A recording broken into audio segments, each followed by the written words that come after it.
Firasat Yoris Raja Amanullah buruk setelah ibu dan adiknya, Tuti dan Amalia jadi korban pembunuhan. Tak hanya pilu, Yoris juga diliputi perasaan cemas lantaran takut dijadikan kambing hitam.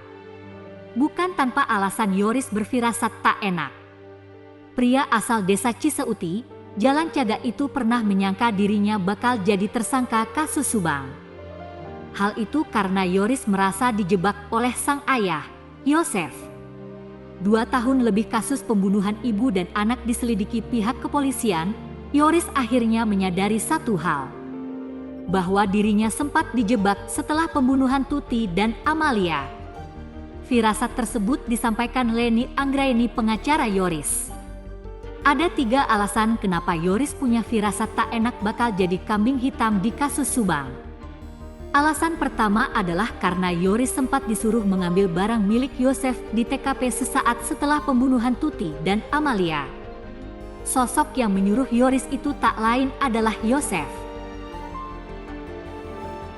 Baru sadar setelah 2 tahun lebih berlalu, Yoris teringat dengan momen Yosef mengambil benda kesayangannya di TKP. Benda tersebut adalah alat golf. Bak sudah mempersiapkan diri, Yosef mengambil pool golf miliknya sembari tangannya dilapisi kain. Berbeda dengan Yosef, Yoris tanpa sadar memegang pool golf tersebut dengan tangan telanjang. Setelah itu, Yosef menyuruh anak sulungnya itu untuk mengantarkan pool golf sebagai barang bukti ke polisi. Alasan kedua adalah karena Yoris pernah dijebak oleh adik Yosef. Setelah pembunuhan terjadi, Yoris disuruh oleh adik Yosef, Mulyana, untuk mengambil mobil Yaris milik Amalia yang masih ada di TKP.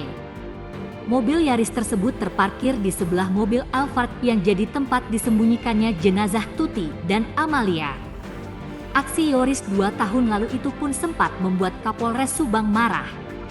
Hingga akhirnya, Yoris pun mengembalikan mobil Yaris tersebut ke TKP.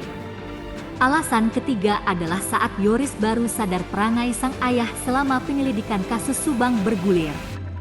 Ternyata selama 2 tahun lebih, Yosef aktif memberikan barang-barang berharga milik korban ke Yoris.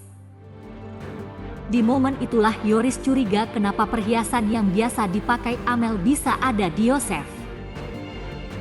Tak hanya berucap, Yoris mengklaim dirinya punya bukti bahwa semua barang-barang milik korban itu diberikan oleh Yosef.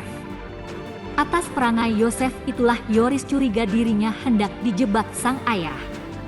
Sementara Yoris menguak firasatnya soal jadi kambing hitam di kasus Subang, sosok orang kepercayaan Yosef justru mengurai fakta sebaliknya. Dedi, mantan bendahara yayasan, malah membongkar tabiat Yoris yang menyalahi aturan saat memimpin yayasan. Ada di pihak dan kubu Yosef, Dedi pun mengungkap keburukan Yoris. Termasuk soal aksi Yoris yang rangkap jabatan di yayasan milik Yosef tersebut. Menurut Dedi, Yoris kala itu merangkap jabatan jadi ketua yayasan dan juga bendahara.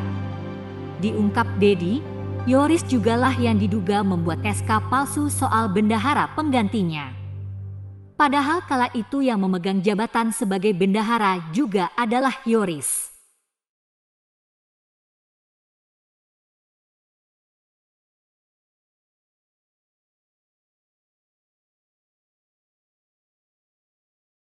Download Tribun X sekarang, menghadirkan lokal menjadi Indonesia.